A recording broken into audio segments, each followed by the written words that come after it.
Hey everybody, last talk of the day. Just want to remind everybody, we are clearing out of here after this last talk, so just a heads up. Again, want to thank our sponsors.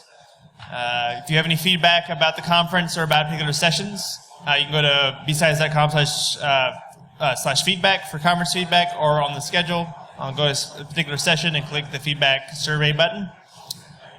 We have one last raffle to do. We're going to do that immediately after this. And besides that, I think that's it. I want to welcome the guys from Intermedia. We have Ryan, we have Ninad, and Dylan. And they're going to be talking about Employee Hijacking Building, a hacktober awareness program. There you go. Thank you. Okay, time is quick, so I'm going to move fast. So this is the team. This is Mr. Dylan, Mr. Ninad, and I'm Ryan. And let's talk about what we did. So first, a little bit about us. We're a cloud service provider, Intermedia. About 800 employees, just to give you the size of the company. 6 corporate offices in 3 countries. And we do a bunch of cloud stuff, which the colors are kind of obscuring. But all right, what we'll talk about. We'll talk about why we did it, what it is, a review of some of the hacks and campaigns that we ran against our employees, some of the feedback and lessons learned that we had, and advice for getting started. So this is kind of why. When I look at some of our top threats, the easy stuff is the network, the application stuff. It's easier than the employee, and I think we've known that for a while. And so, like, securing the human and the whole SANS piece really sparked my interest in terms of driving my security program forward. And I think the guys at Facebook about 5 years ago started a hacktober program that really inspired me when I read all the articles about what they had done. I thought, I'm going to give this a try myself. So for those of you who haven't heard of it, the goal is kind of like, I liken it to your employees are like teenagers. They don't know how to drive. You're going to put them in a car, throw them onto a track, wet it down. It's all going to be padded, and you're going to let them crash really safely into the barriers and learn in a consequence-free environment what it's like to handle digital information safely and make mistakes in a way that isn't going to like screw the company and screw them as an employee. So safe learning, fun, engaging. As much as we could, we tried to architect the lessons directly into the campaigns in a way that was automated, so it would be much more scalable. They could just learn what they did wrong immediately and move on. I didn't have to come and like meet with them personally. All right, so the rules are pretty simple. I send out an email about 6 weeks ahead of time before the campaign starts, and I say, hey, don't hack your colleagues. We're the ones doing the hacking.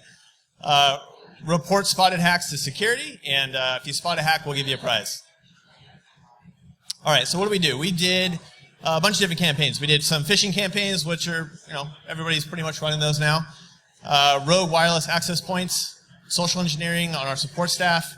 We did puzzles with CTFs to engage employees and let them get involved in other ways. We dropped USB keys, and we did tailgating for physical security penetration testing. All right, so spotting the fish. So Dylan's going to talk a little bit about building the program. The goal was, look, the employees are just getting tons of email, and they have to differentiate between the ones that are crap and the ones that have malware and or are trying to get them to transfer money or do something tricky. So the goal was just to create enticing mails, fish them as hard as we could, sort of step back in profit and watch the statistics hopefully decline. So Dylan will walk through like how we actually built that and what that looks like. Great, thanks Ryan. Phishing your employees is fun. One thing that's important is to make sure that you have your campaigns targeted towards things that your users are used to seeing in their mailboxes on a day-to-day basis. You want to make sure that the phishing websites that you're sending your users to are created very well. You want to make sure that you have this database of metadata that you can pull from to create these emails. And of course, you need to code a mailer. You're not going to send these manually. You're going to want to make sure that you have a good, clear lesson of why you're doing this to the employee so they don't feel shamed. You're absolutely going to want to monitor this. And you're also going to want to report on it. Layoffs, right? No, I'm kidding. Absolutely important to plan this, your campaigns. You want to make sure that everything is ready to go. And it's very important, like, what is your campaign? Like I said earlier, you want to make sure that it's targeted for things that your employees are going to see every day. So for us, first thing is people love free stuff. So we sent them some Amazon gift cards for being the best employee. We, in our database that I'll talk about in a little bit, we actually sent these emails from their managers. So they thought they were special. These ones didn't actually collect credentials like the other campaigns we did. These were actually for drive-by downloads. And so if they clicked through, they would receive a nice cat GIF downloaded to their system.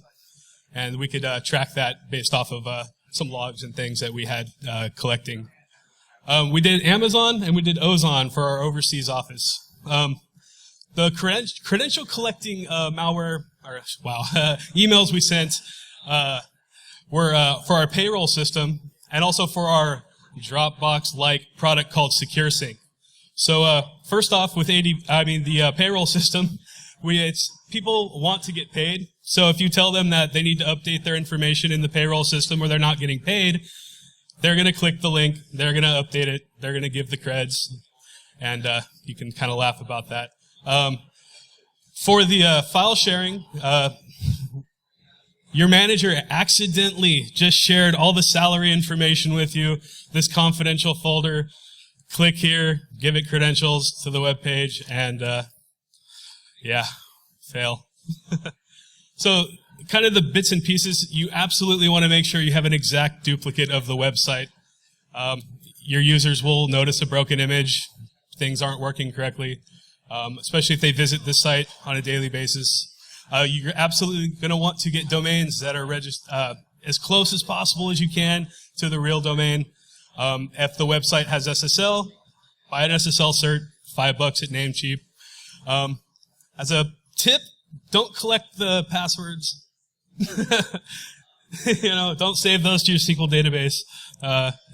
And just to touch on the database, for us, populating the email messages, these were some bits and pieces that we kind of came up with. For filtering, we used department, office location. We kind of just built these tables in SQL and use these for the emails to populate the little variables in there with their first name, last name, and yada yada. So you need to figure that out, like what's going to be relevant for your campaigns in the database. Unique identifier, very important for reporting and tracking. To build this, I used PHP. Don't judge. So you're going to want to use, again, to populate your email templates, you're going to want to use the info from your database and automate this as much as possible. The unique identifier will allow you to track and report. You can utilize, utilizing Splunk and also pulling in the Apache logs, we're able to take this unique identifier that we attach to the URLs in the phishing emails and kind of create little pretty dashboards in Splunk off of that and see who clicked what, correlate that, and see who needs a talking to. You absolutely want to test this. Don't fuck it up. You need to test it. I sent these guys emails all night, several times, testing it out to make sure it works because you get one shot. Just to touch on these last bits here, this is a lesson page. This was for the payroll campaign. This is what we create. Create this urgency. You need to click this and give us your credentials now. And teach them a lesson, basically telling them what they should have looked for in these email messages before actually providing creds. Lastly, this was our fun page. This was a real-time monitoring. We could watch people's creds come in real time. And this was for our eyes only. Nobody else saw this, but we did a wall of hacktober instead of a wall of sheep. But that's that. I'm going to hand this back to Ryan now to talk about the statistics. Dead mic. That's really hard to read. I get that, but this was awesome. We would just sit back and watch the candy roll in of users clicking and giving us their passwords, and it was ridiculous. I mean,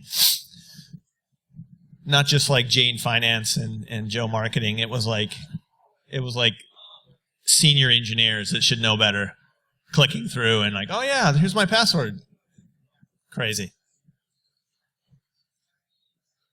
Okay, so here's the statistics. We ran 3 different campaigns, and I call a campaign is like the one of those emails that you saw, like, so the payroll would be a campaign. But we send that out to multiple offices. So the first one is, Dylan was mentioning, we went small and just like, hey, how's this work, you know? We were like building the scripts, the database. So the first one I went out, and I mean, this is really embarrassing, but this is bad. 66% clicked on the link. 44% gave us their password. That's horrible. Payroll, 700 emails went out. That's almost the whole company. Dropped precipitously. Then at the end, gift cards, you get the picture. You hit them every, couple weeks, and they start learning. And I mean, our CEO was like, "Hey, you didn't get me." So it was really great. The amount of support we had from the executive staff was awesome to actually pull this off. USB flash drives. That's fun. That's actually a senior director at our company picking that up. But he didn't plug it in. So he brought it straight over. This is awesome. So I'd sprinkle them around to the entrances to the buildings, and I'd hang out in the conference room with my phone and just wait and see who picked them up. And so he brought it straight. Thankfully, he didn't plug it in. He brought it straight over to us and said, "Hey, found this. Is this Hacktober?" And we said, "Yeah." And we'd give him a shirt or a prize or something like that. So he feels good that he did the right thing. He didn't plug it in. And Nanad's going to tell us a little about. I'll get there. So there weren't just dumb USB drives. We actually really thought about this one to seed them with documents that would be really interesting to click on, like salary survey, things like that, and they would make outbound connections back to our data collection server. So this thing is really tough to read, but essentially the document would pop up, say. It'd be a bunch of ciphertext. It'd be kind of gibberish. And it would say, hey, enable your macros, which you're not supposed to do. That's exactly what malware's trying to get you to do. And when you did, it popped up and said, here's the lesson. You screwed up. This is a common method, blah, blah, blah. This is the list of documents that we created enticing file names for. But they were all laced with code to phone home back to us and give us a little bit of data on who they were. So this goes back to Splunk, and it would tell us, which document they opened, the time, their workstation name, their IP address.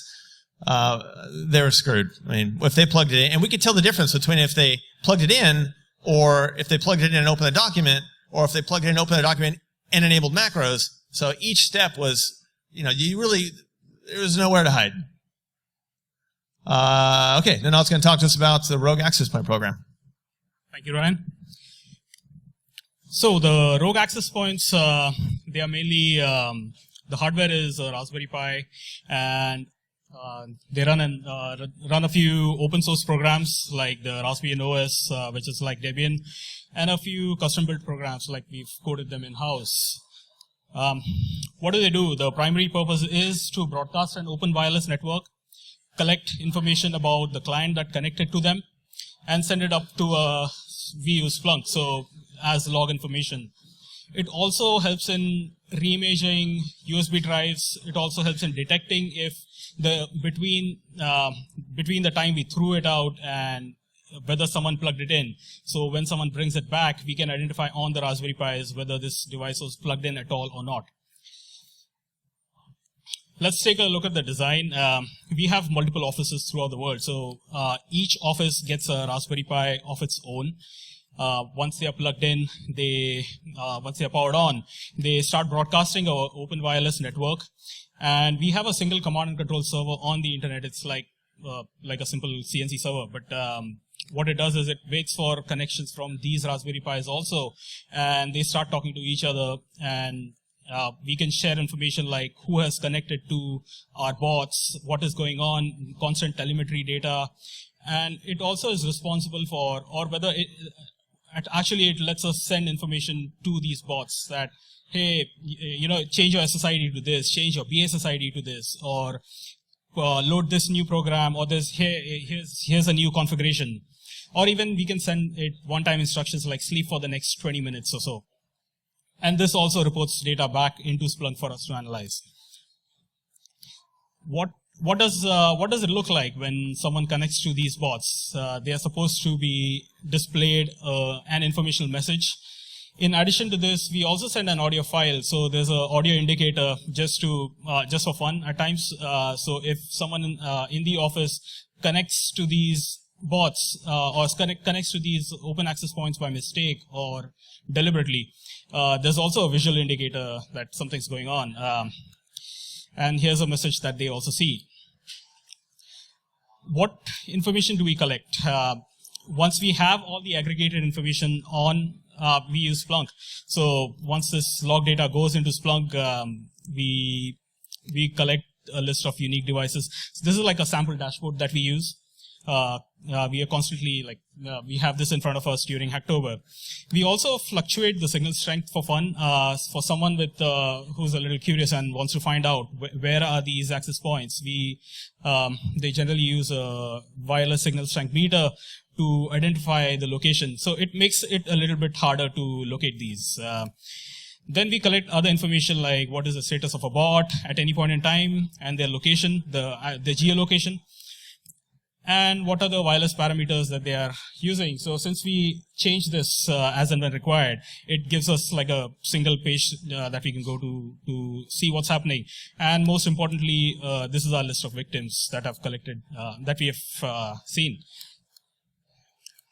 In addition to all of this, the bot also has a capture the flag like puzzle hidden on it. On the landing page, we have a hidden message that says, like, if you're curious, just sniff on ICMP. And for someone who goes further, we have a hidden message that you can see in the highlighted packet. Someone is supposed to go to this single page, to this URL, which then leads them to another puzzle, which asks them to do some sort of port knocking, and it gives them a hint on what to do next. In this case, it's the Fibonacci, the first 5 Fibonacci numbers. And we congratulate them once they've cracked the puzzle. When anyone cracks the puzzle, we also get notified via Splunk that we use a particular software called KnockD, which is KnockDemon, for doing this. And once we have this, we know someone cracks a puzzle. Next, Ryan is going to talk about tailgating.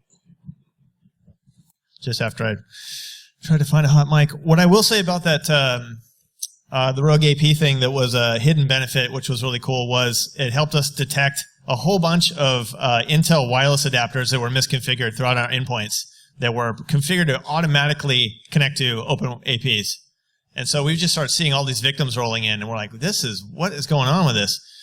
And it was the same people over and over again, so actually had a dual benefit. Tailgating. So that was one thing we decided to try, was have a stranger, a guest, come in. It was actually the son of one of our employees who's no longer with us. He brought in his 18-year-old son, and we gave him a bunch of boxes and just told him to start going around to different doors in the buildings and just trying to act like, hey, I'm just a new guy, I'm here, can you let me in? And he got in all the time. It was not good. So that was, I think, our biggest learning lesson, how weak that was. All right, so some of the posters, we'll run through these really quick. So this is actually one of the posters that we created and shipped those out to all the offices. And so these just showed up mysteriously around Hacktober, and you could read on there the barcode, says Intermediate Hacktober and LeetSpeak. And people will just be like, what am I supposed to do with this? And it asked for clues, and we're like, look, just go figure it out. It's, maybe there's something there. And people were so paranoid of us hacking them that they wouldn't even scan the barcodes. They're just like, you guys are going to own me on my phone? No, I'm not even going to do that. But once they dug in a little bit, you glue together, once you glue together the QR codes in the order of our color of our logo, then you put together a URL, leads to a Wikipedia about code 39 and NFC tags, and look for that. And we ordered NFC tags and glued them on the back of the puzzles, so there was some other stuff to find there. Bottom line is it led you to a secret portal, which you got to decode the password and log in, and they gave you a code that, which if you presented it to us, you got your prize. So people loved it. The prizes were great. People love swag, mug stickers, privacy guards. They just like to elevate themselves amongst their fellow employees and say, hey, look, I caught the hack, and that's cool. I mean, security awareness is not like a cool topic that employees generally think about as something fun. And so we saw this whole different conversation starting to happen around the offices globally, which was people really excited about the buzz, what was going to happen, what were the hacks going to be this year, how can I win a prize? I hope I get one this year. So that was something that kind of discourse is a win. Talking about, I hope I don't get phished this year. How did you catch that phishing attack last time? That kind of conversation never happens when you do a CBT-based security awareness campaign. It just doesn't. So that kind of stuff was a huge benefit. Some of the feedback was they just loved it. They thought it was cool. Some of them learned stuff. Some of them didn't. Others became experts. Other people got pissed off. But that's okay. Most people thought it was really cool and they liked it. All right, looking forward, what can we do better? Start earlier. If there's anything I tell you to do, start early. This takes a little bit of time, but just start.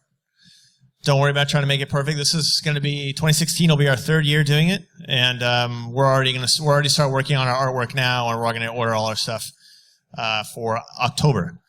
Phishing quarterly would be a more consistent awareness. So as you saw, the declining arrow, like touching them, that was three campaigns in a month. So we told ourselves we were going to start phishing these guys every quarter and just randomly hitting them with all kinds of crappy campaigns that they wouldn't know where it would come from, and that would just kind of keep them on their toes and paranoid throughout the whole year instead of just once a year.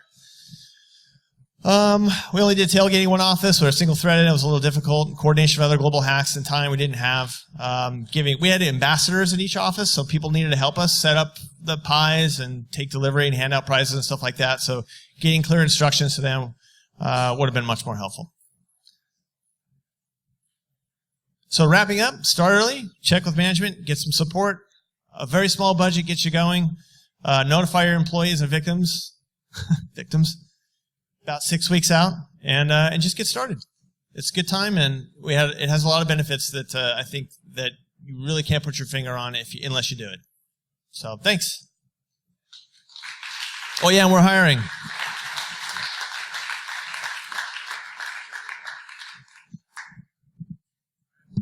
A question for you, gentlemen.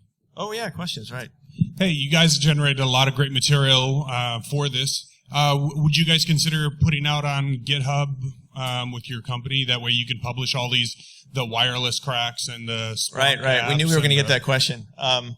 We're still thinking about it. I'm still running it past the lawyer. And if he says yes, then I think it's fine. Yeah. So, all right, who else wants their to. secrets? Come on. Any other questions? Here we go.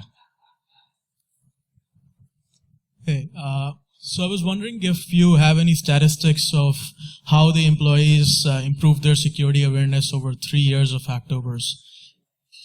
Well, we definitely have the phishing statistics. I think that, but we only have 1 year of that, and we did having everything, all the data going back into Splunk really helps. Pulling out the entire user database and putting it into a separate database so that we know the first name, last name, the manager, their title. That really helps drive KPIs and statistics around, like, who clicked on what, and allowed us to phish them directly from their managers. That was awesome. That is probably my best statistic so far. In the first year we did it, we just didn't even know if we were going to fail horribly, and so we really didn't bother keeping statistics too much. Just see if we could do it, and if they didn't fire us immediately for hacking everybody, then that was a win. I think this year we're going to keep much better statistics, right, guys? Well, yeah, that'll be cool to see if the exercises actually work, right? Obviously employees change over the years, right. But still, as a number and the success of the exercise. Yeah. One thing they weren't doing is plugging in USBs. I don't know if the younger generation is like, what's that? The first year we did it, we did CD-ROMs and USBs. And like sprinkled CD-ROMs throughout the office with confidential, and people are like, what's a CD-ROM? I don't even have that CD reader thing on my, what is this rainbow disc? Any other questions? Going once, going twice. Thank you guys. And feel free to email us if you have any other questions. Thank you guys so much. And again, on behalf of Security BSides, and thanks to one of our sponsors, here are some Fitbits.